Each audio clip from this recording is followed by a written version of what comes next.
201. O vendedor pracista, remunerado, mediante comissão, não tem direito ao repouso semanal remunerado. Súmula 202.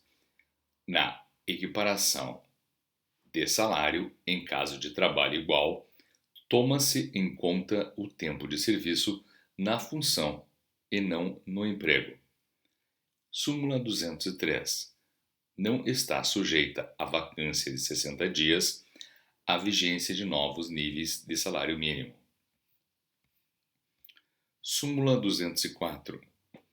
Tem direito o trabalhador substituto ou de reserva ao salário mínimo no dia em que fica à disposição do empregador, sem ser aproveitado na função específica. Se aproveitado, recebe o salário contratual. Súmula 205. Tem direito a salário integral o menor não sujeito à aprendizagem metódica. Súmula 206.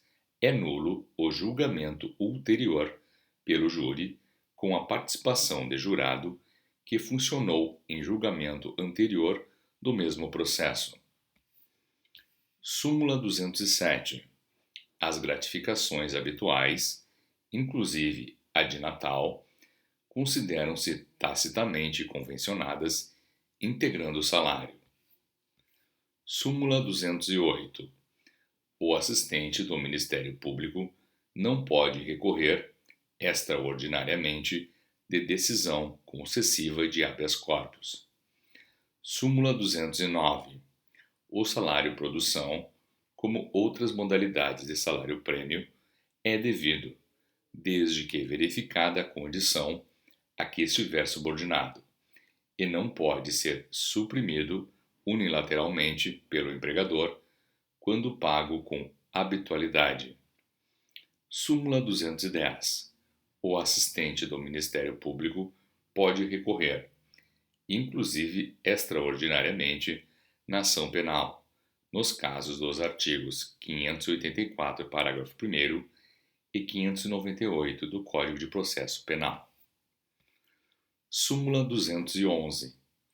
Contra a decisão proferida sobre o agravo no auto do processo, por ocasião do julgamento de apelação, não se admitem embargos infringentes ou de nulidade.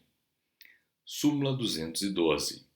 Tem direito ao adicional de serviço perigoso o empregado de posto de revenda de combustível líquido. Súmula 213. É devido o adicional de serviço noturno, ainda que sujeito o empregado ao regime de revezamento. Súmula 214. A duração legal da hora de serviço noturno, 52 minutos e 30 segundos, constitui vantagem suplementar que não dispensa o salário adicional. Súmula 215. Conta-se a favor de empregado readmitido o tempo de serviço anterior, salvo se houver sido despedido por falta grave ou tiver recebido a indenização legal. Súmula 216. Para a decretação da absolvição de instância pela paralisação do processo por mais de 30 dias, é necessário que o autor, previamente intimado, não promova o andamento da causa. Súmula 217.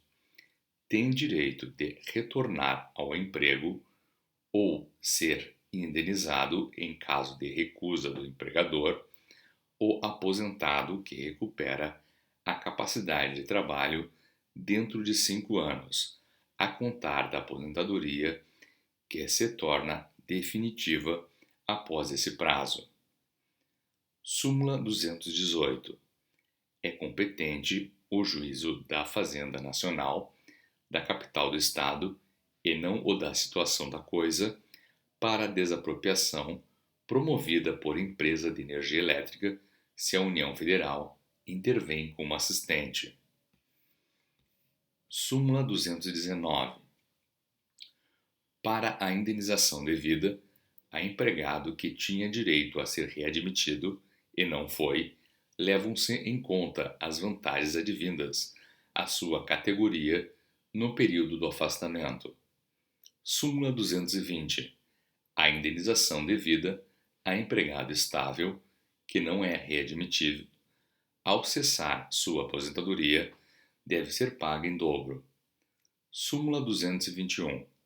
A transferência de estabelecimento ou a sua extinção parcial, por motivo que não seja de força maior, não justifica a transferência de empregado estável. Súmula 222. O princípio da identidade física do juiz não é aplicável às juntas de conciliação e julgamento da Justiça do Trabalho. Súmula 223. Concedida isenção de custas ao empregado, por elas não responde o sindicato que o representa em juízo. Súmula 224. Os juros de mora nas reclamações trabalhistas são contados desde a notificação inicial. Súmula 225. Não é absoluto o valor probatório das anotações da carteira profissional. Súmula 226. Na ação de desquite, os alimentos são devidos desde a inicial e não da data da decisão que os concede. Súmula 227. A concordata do empregador não impede a execução de crédito nem a reclamação de empregado na Justiça do Trabalho. Súmula 228.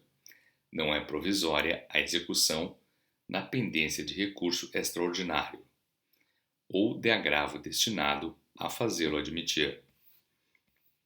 Súmula 229. A indenização acidentária não exclui a do direito comum, em caso de dolo ou culpa grave do empregador. Súmula 230.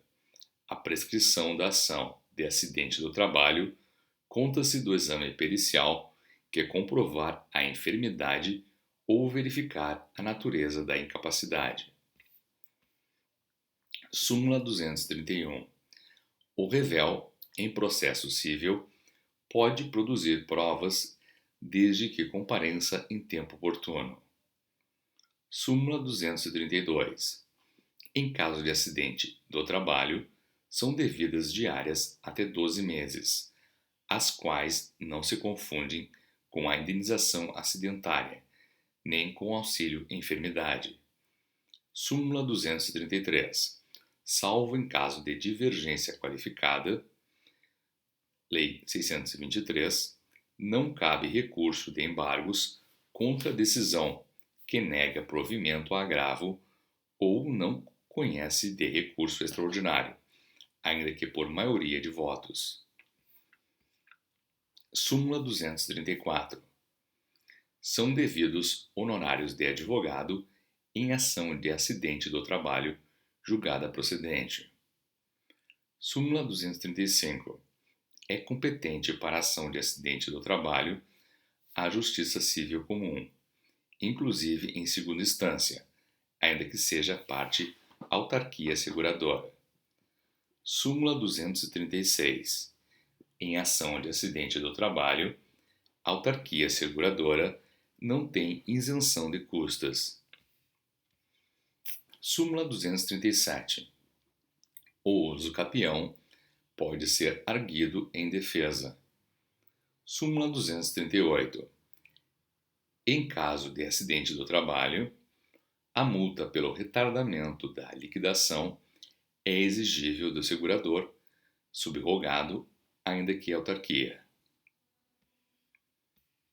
Súmula 239. Decisão que declara indevida a cobrança do imposto em determinado exercício não faz coisa julgada em relação aos posteriores. Súmula 240. O depósito para recorrer em ação de acidente do trabalho é exigível do segurador subrogado, ainda que autarquia. Súmula 241. A contribuição previdenciária incide sobre o abono incorporado ao salário. Súmula 242.